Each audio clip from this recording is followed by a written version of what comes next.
पंढरपूर तालुक्यात अवैध वाळू उपसा होत असल्याच्या तक्रारी येत होत्या। याच पार्श्वभूमीवर महसूल व पोलीस प्रशासन कारवाई करत होते। मात्र या कारवाईत वाळू चोरी करणारे मुद्देमाल टाकून प्रसार होत होते। अशाच एका प्रकरणाचा छडा लावण्यासाठी महसूल व पोलीस प्रशासनाने आज धाडसी कारवाई केली आहे। पोलिसांना मिळालेल्या खबरीवरून भीमा नदीपात्रात आज महसूल व पोलीस प्रशासनाने कारवाई केली। यात तराफे, वाळू उपसा करणाऱ्या पाट्या व अन्य साहित्य जप्त करून ते नष्ट करण्यात आले। तसेच या कारवाई दरम्यान यूपी, बिहार व अन्य प्रांतातून आलेले 16 जणांना पोलिसांनी ताब्यात घेतले आहे। त्यांची चौकशी सुरू आहे।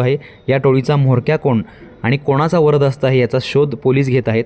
असे असले तरी महसूल व पोलीस प्रशासन अवैध वाळू व्यवसाय करणाऱ्या विरोधात कठोर कारवाई करताना दिसून येत आहेत। जय हिंद। अनेक दिवसांपासून या पंढरपूरमध्ये जी भीमा नदी आहे त्याच्या शहराच्या आवारामध्ये, शहराच्या त्या ज्युरिस्डिक्शनमध्ये वेगवेगळ्या अवैधरित्या पद्धतीने वाळू उपसाचा जो काही अवैध धंदा इथे चालू होता।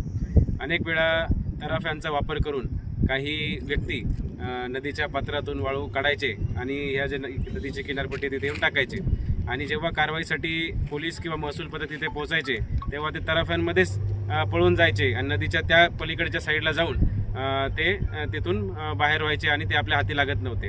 त्याच्याच अनुषंगाने आज संध्याकाळी 3:30 पासून महसूल प्रशासन, तहसीलदार साहेब व त्याचबरोबर त्यांची टीम आणि पोलीस प्रशासन, पंढरपूर शहरचे PI आणि त्यांची टीम व त्याचबरोबर होमगार्ड्स यांच्या मदतीने एक ड्राईव्ह घेण्यात आला।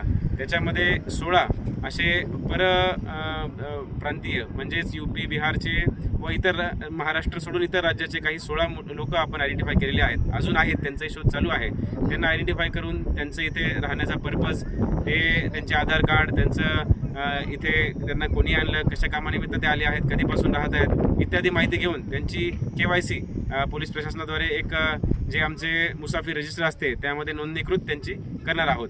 त्याचबरोबर इथे कोणी त्यांना आणलं, वाळू उपसा करण्यामागे कोणाचा हात आहे, त्यांचे खरे मालक कोण आहेत यांचाही आता माहिती घेऊन त्यांच्यावरही कठोर कारवाई करण्याची भूमिका आम्ही घेतली आहे। या ड्राईव्हमध्ये आपण एकूण 6 तराफे उद्ध्वस्त केले आहेत। त्याचबरोबर तराफे बनवण्याची जी इथे जागा होती त्या ठिकाणी सुद्धा काही नेट्स मिळाले आहेत, ते ड्रम्स मिळाले आहेत, तेही नष्ट करण्यात आलेले आहेत। काही पाट्या मिळाल्या आहेत, अनेक पाट्या मिळाल्या आहेत। काही वाळू उपसा करण्यामागे जे काही वेगवेगळे टूल्स चा वापर होतो तेही सुद्धा आपण घेतलेले आहेत आणि हे जे व्यक्ती जिथे राहत होते तिथे सुद्धा कारवाई अधिकृत पद्धतीने आम्ही करणार आहोत आणि त्याचीही माहिती घेऊन कठोरातली कठोर भूमिका पोलीस प्रशासन व महसूल प्रशासनाने पंढरपुरात घेतली आहे।